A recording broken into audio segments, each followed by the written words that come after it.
Hi guys! Unboxing Tech here with the newly released Galaxy S25 Ultra in titanium black. I'll be testing out all of these cases here from a bunch of different brands. It's going to be a lot to go through, so let's get started. First, let's check out the official case from Samsung. This one is the Samsung Kindsuit in black. It's a super slim case that has a hard polycarbonate frame with a synthetic leather lining on the outside. On the inside of the case is a soft suede lining. The case is super lightweight at only 26.9 grams. Here's how the case looks on the phone. There's the Samsung logo right there. Since this is an official case, I'm not too worried about the fitting. All the cutouts appear to be in the right place. I also cut my nails real short for a more legit S Pen test, and yep, it's pretty easy to just pop right out. The buttons are also super tactile, and they really feel nice to press. However, for an official case, the overall design of it seems to be a little bit lacking. Mainly, I do dislike the way that you can see the silver edges around the screen. I feel like there's no real good reason to not cover it up unless it's just a skill issue, which it might be. The edges of the screen are slightly lifted. The protection of the camera lenses is subpar, as there are literally no edges around it.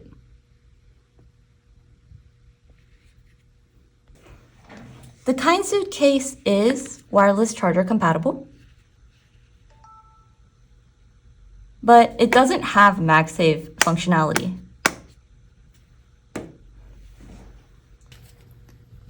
I purchased the Samsung Kindsuit case for $28 on Amazon. It's great if you want a high-quality slim case, but don't expect much protection out of it. Next up, we have another official Samsung case with the Samsung Flipsuit. The structuring of this case is super interesting. It comes in separate pieces like this with a frame and two choices of back panels. The back panels are both made of hard polycarbonate, and the frame also seems to be made with a polycarbonate material. The frame plus one back panel weighs around 38.1 grams. Despite it being separate pieces, installation is pretty straightforward. And the cool part of this case is that it syncs with the phone for a customized wallpaper to match the case. The cutouts and the button alignment are all on point, with the buttons being really clicky. The sides of this case are slightly thicker, so in order to pull out the S Pen, you kind of have to reach in there. But it's not too bad.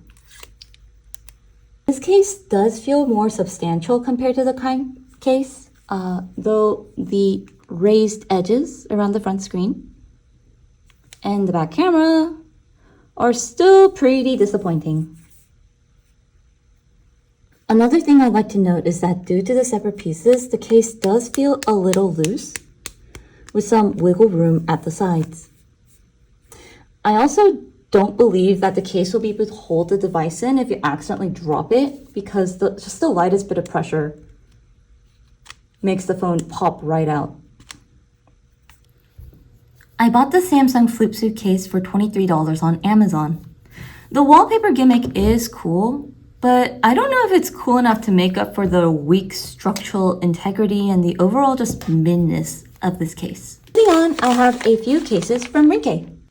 First up is the Ringke Onyx magnetic case. This is a MagSafe case made out of a flexible TPU. Weighs 41.5 grams, which isn't bad for a MagSafe case. Here is the close-up.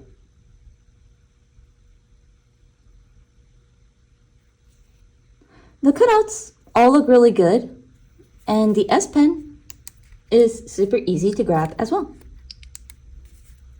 The buttons are nice and clicky. And if you like accessorizing, there are strap holes on both sides of the case. My favorite part of this case is the texture on the sides. It's so easy to just grab my phone, no matter how heavy it is, and it's mad grippy. I also like this front screen lift where it's just at the top and bottom, but the sides are just cut low. It makes the phone look slimmer and it's easier to swipe on the sides. And here's the camera cutout with the lifted edges around it. That's good. So this is the MagSafe version of the Onyx case. The magnet is pretty strong. And it's in the correct place to allow for MagSafe charging. Testing the S Pen while it is charging magnetically. I don't see any skipping issues, which is wonderful. I do love the Ringke Onyx case. This one is on Amazon for $23, and it's especially good if you're in the market for a slim MagSafe case with amazing grip. Another case from Ringke is the Ringke Alles case. This is a double layer case with a TPU sheath and a hard polycarbonate outer panel. It also has a MagSafe magnet in it. As it does weigh 60.8 grams, I wouldn't consider this a lightweight case, but it's not too bad for what it is. It snaps cleanly onto the device. And here's how it looks.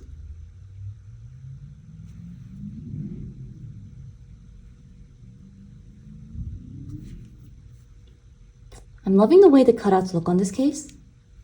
Look at the details at the microphone. The S Pen is also super easy to reach and pull out. The buttons are completely covered and super clicky as well. Like most Ringke cases, this one also has strap holes on either side of the case. The sides right here do feel kind of gritty. It's great for grip, but you could probably grate cheese on that. It's kind of rough.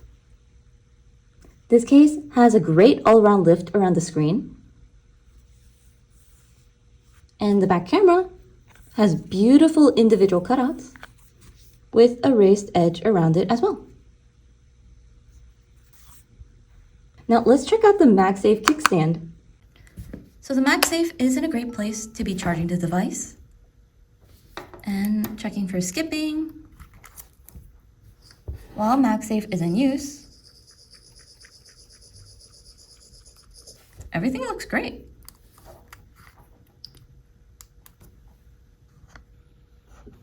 You can also just use like regular pop sockets or phone grips like this one too.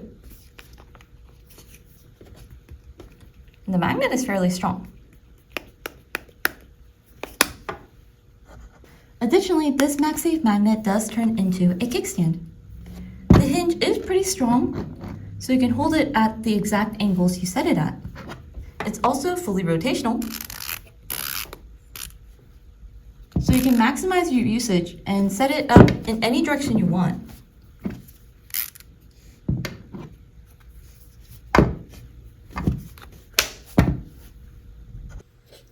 The Ringke Alles can be found on Amazon for $34. This is an excellent case that gives you pretty much everything you need from the protection, MagSafe, and kickstand. Next up is the Ringke Fusion magnetic case. This is a pretty standard hybrid clear case with TPU sides and a polycarbonate back. It's insanely light for a MagSafe case at 35.6 grams. Here's what it looks like on the S25 Ultra. Super clean. The cutouts are all great as expected, and there are zero issues with grabbing the S Pen. The buttons are all covered and super clicky. And here's that double-sided strap hole again for strap hole enthusiasts. There is a lift around the top and the bottom of the front screen. And the back camera does have a wide cutout, which is unfortunate. Thankfully, there does seem to be a good amount of lift at the edges though. Notice that there were these like little legs at the edges, probably to keep the phone from wobbling around. The MagSafe ring is in prime position for charging. The magnet is also very powerful.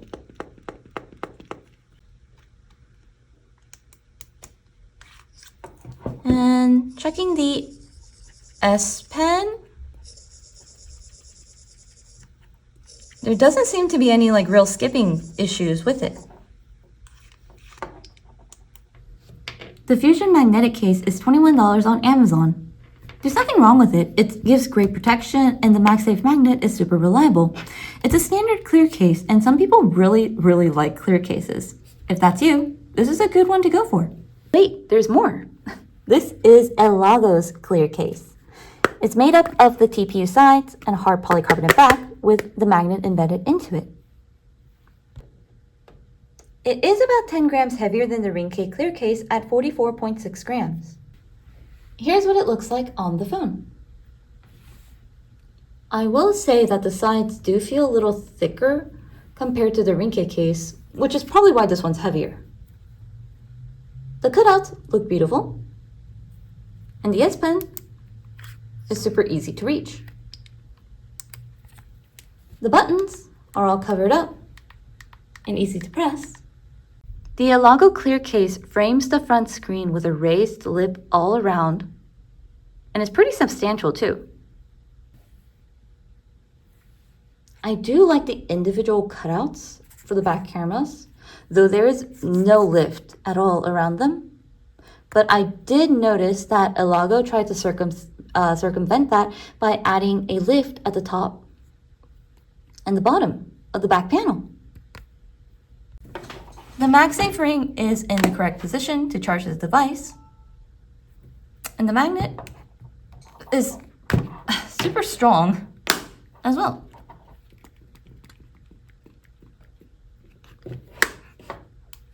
Testing the S Pen.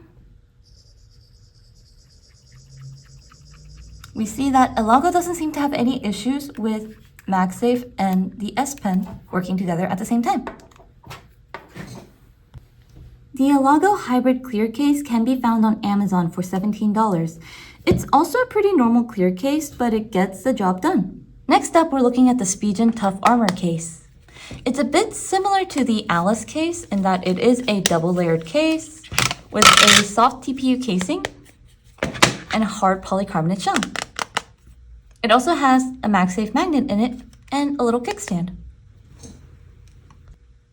It weighs 59.4 grams, which isn't lightweight, but it's not bad for a double-layered MagSafe case. Here it is on the phone. Very clean. The cutouts are all perfectly centered. The S Pen is really easy to reach and pull out.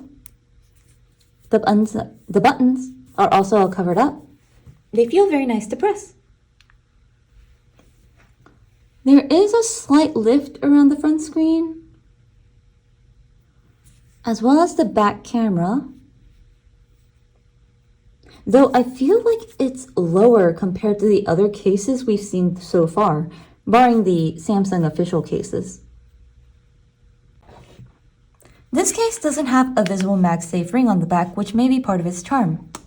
The ring is located in the correct place for MagSafe charging, and the magnet is pretty good. Though I feel like the clear cases from before were a bit stronger. This itty-bitty kickstand is located at the bottom right corner of the case, so unfortunately it is positioned in such a way that it only supports landscape viewing. Trying to prop it up in portrait mode will send your phone tumbling. The Spigen Tough Armor is sold on Amazon for $20. It's fairly affordable for a MagSafe case with a kickstand, though I feel the kickstand is kind of ineffective and flimsy. This is the Crave Dual Guard case. As its name suggests, it is a dual-layered case with a rubber TPU inner layer and a hard polycarbonate outer layer. The two pieces together weigh 53.4 grams, and mind you, this isn't a MagSafe case. Here's how it looks.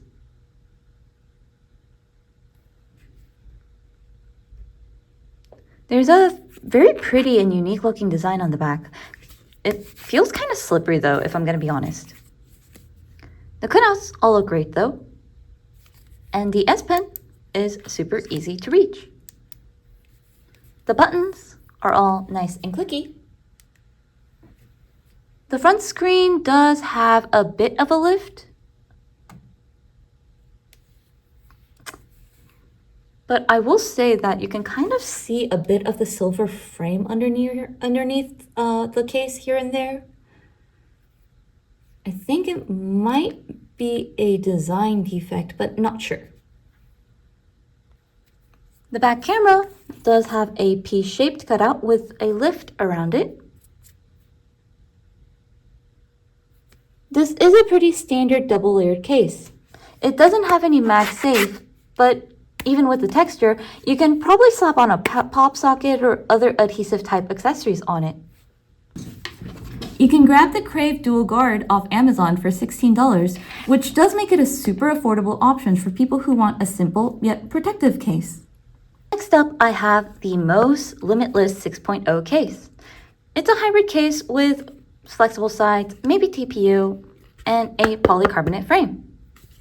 On the inside is a soft microfiber lining, and this case also has MagSafe, as you can see.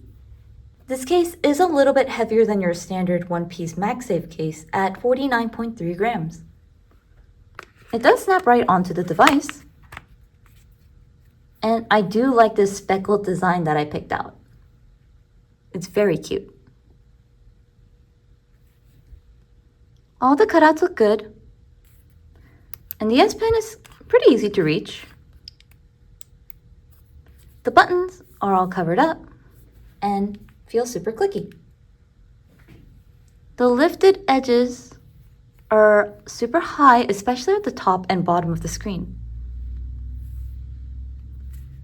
There is a huge cutout around the back camera, which is slightly disappointing, especially this area near the flash. Like, that's there for no reason. In terms of MagSafe, we do say that the MagSafe charging does work, but the magnet is honestly kind of weak. I don't know if it's an issue with this speckled design, but I don't know if I would feel safe using any MagSafe accessories with this case.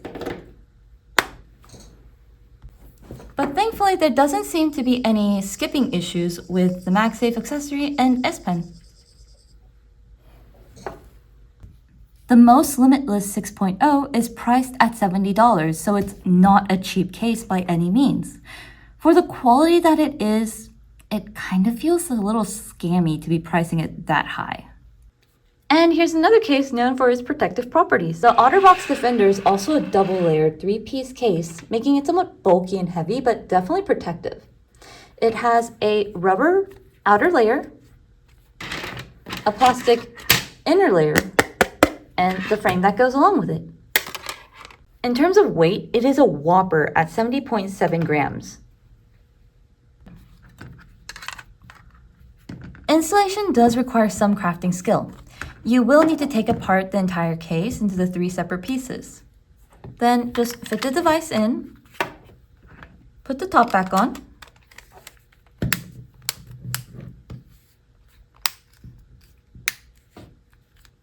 and then slip the cover over it. Get it really in there, and you're done.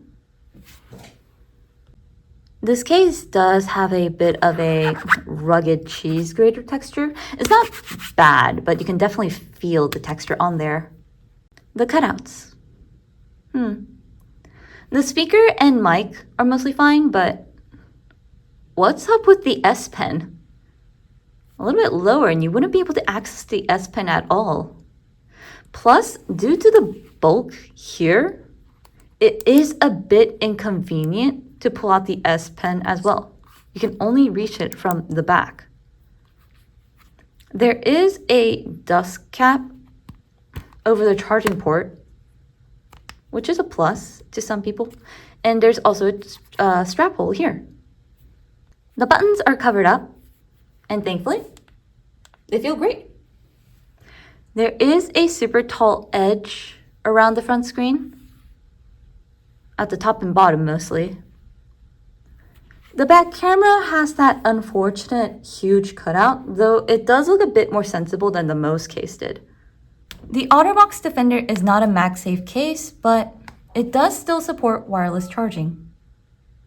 This case is on Amazon for $65, which is pretty pricey. I feel like with the dust cap, this case is meant for people who do a lot of tough work that may generate dust, like woodworking or general construction. For those situations, I think this is a great protective case that'll keep your phone relatively clean and safe. Next up, I have the Casetify Impact magnetic case in these 3 designs. Casetify recycles its cases and incorporates it into the frames of their new cases. The frames do have a slight give to it, but the back is completely hard polycarbonate. It has a pretty standard weight at 51.5 grams. Here it is. I love the blue tinted clear back. It looks so good with the black titanium. The cutouts all look good as well. The S Pen is relatively easy to grab, and the buttons are all covered and clicky.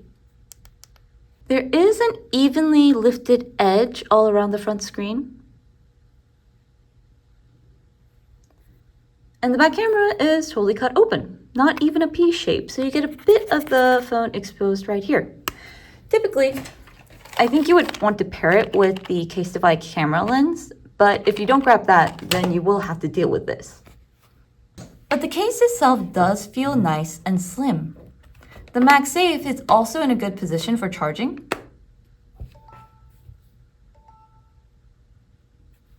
But because of this little gap that they left right here, the magnetic strength is beyond weak.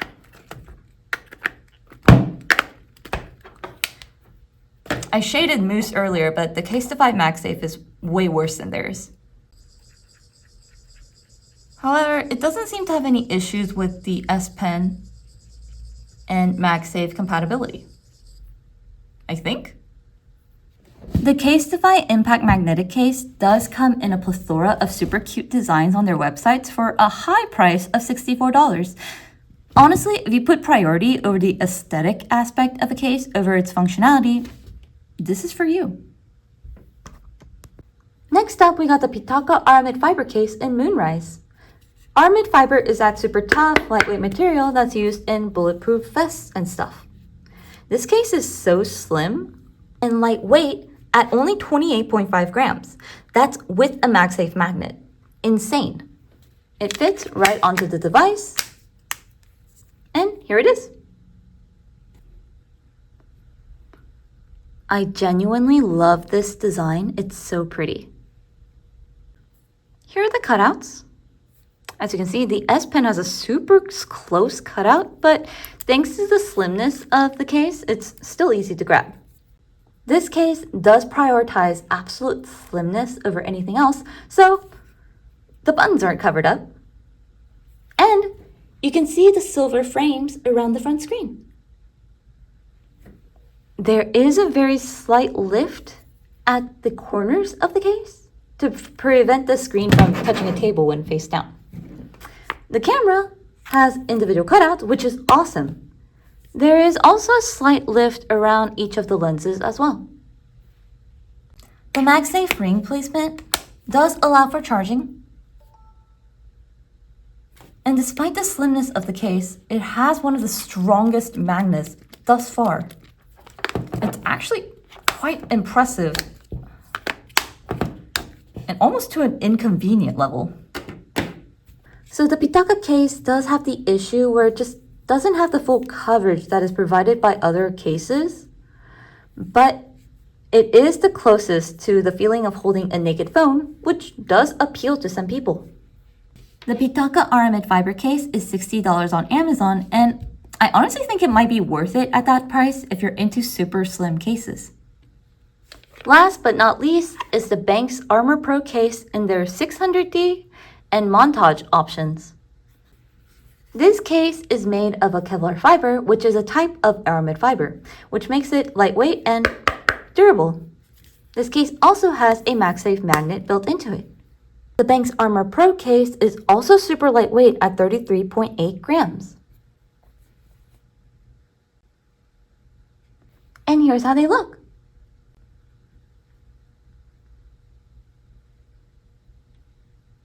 This one does have more coverage compared to the Pitaka case, as you can see from just the cutout alone.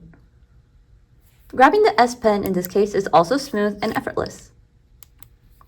The buttons are all covered up and very easy to press. There is a lifted edge around the front screen as seen here. The back camera does have a wonky piece-shaped cutout with a lift surrounding it as well. The MagSafe charging works flawlessly, and the magnet is plenty strong. Though I do think the Pitaka was a bit stronger than this. Still, absolutely no problems in using it. There's also no issues with the MagSafe charging and the S Pen. The Benks Armor Pro case can be found on Amazon for $50. It is a bit on the high side, but it does have the same Aramid fiber material with the full coverage around the screen and buttons.